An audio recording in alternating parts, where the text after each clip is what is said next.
weekend, SEC Championship Field Pass. That is normally the starting left tackle for the Texas Longhorns. Welcome back projected to be one of the first in the Mercedes-Benz Stadium and SEC Championship. First rounder, easy, has been dominant this season. Not going to go today. Here's the injury from a week ago against Texas A&M. Working in pass pro, kind of gets the ankle rolled up on. They were hoping he would be able to give it a go. This is questionable on that availability report from the Southeastern Conference. And Marty, it's just a big loss for this Texas offense. Cole, I interviewed Sark right when they got here to the stadium, around 2 o'clock or so. And he told me that he felt like both Quinn Ewers and Banks were going to give it a go. So something happened between them getting here, and he comes out in warm-ups. Maybe he just wasn't feeling right. And ultimately, Banks is not available. Now, Gooseby played really well in his absence last weekend, but he's going to have to be elite today because the last time these two played, Georgia had 7 sacks and dominated the point of attack. Yeah, this is not the defense that I want to try a new offensive lineman out. No, it is not. And it was one of the things when Marty was talking to Sark, I was talking to Kirby Smart. And that was what he kept going back to all the time was week 15, week 15. Nobody. I said no one's 100%. He goes, no one's 80%. And so you got to go with what you got to go with. Well, there you see Nick Saban on your screen talking about the ties that he has with both of these head coaches. And I'll tell you, it's not just the head coaches. There's probably, 15 members of both these staffs that have coached under Nick Saban as well. Georgia offense going to get back going. Carson Beck under center. This is a young man that Georgia wants to try to get going today. Get Michael Taft from the tackle. Taft's had a big year. He's talking about a former walk-on, preferred walk-on from Austin, Texas. He told us when we met with him earlier this year, my dream has been to wear the burnt orange. That's it. That's why you have to have walk-ons. Yeah. That's why we got to have them. Don't get us going on that. That's why we have to have them. Don't even get us It's going. always the greatest story in football, and that's why you have to have walk-ons. Well, I would just say no man left behind. Yeah. Absolutely. Yeah, 100%. Beck drops. Deep ball. I don't even think Smith. Oh, there it is. There's the flag. The theatrics work. So if you watch the officials, I'm going to officiate nerd on you guys because my dad was an official for 40 years. Watch the officials. You saw the downfield official look back toward the middle of the field. Was that catchable? That was the question. The question was, because it's not interference if it's not catchable, and the question was that catchable? You saw a little eye contact between the officials. Yes, it is. Throw the flag.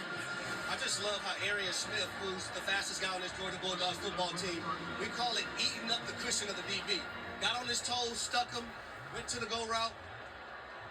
Malik Muhammad impeded his path. Next thing you know, you see the yellow laundry on the football field. Honestly, when they throw that young man the football today, he has to play at the best level that he possibly can because he's had a lot of unfortunate drops this season. Georgia, the number officially of drops is 36.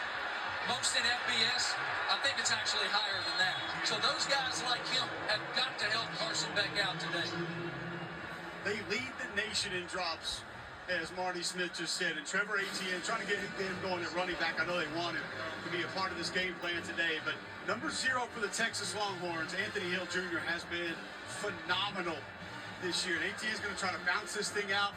So backdoor inside zone with a splitter coming across. Great penetration. The middle of the Texas defense is better than people give credit for. They fly to the football, and it's just such an interesting thing to watch. Second 15. Back, comes backside. Pressure. Yep. All right, Ryan. Are they going to call grounding right there?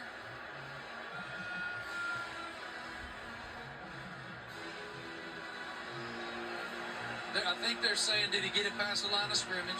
Because he wasn't out of the tackle box, right? No, he was not. Who's the guy on that pressure? The guy that leads them in tackles, sacks, and also There are 2 fouls on the play. Personal foul, roughing the passer, 0 defense. Intentional grounding, number 15 offense. Penalties offset. Second down. Just the amount of focus from you through that entire process, Ryan McGee. Yeah. We watch the players getting up. We watch the coaches upset. I'm watching. You're focused on something totally different. I'm watching the officials. No, and I'm watching the officials because I know the conversations that are happening because when I would watch film with my dad, on a Sunday after he worked the game. It was like, let me tell you what we were talking about. And so that's what they're talking. Was there a receiver in the area? No, there was not. All right, I've got this, you've got that. Now they offset. You gotta understand, this was the Thanksgiving table discussion at the McGee home. Exactly right. He's got flashcards for little McGee. Yeah.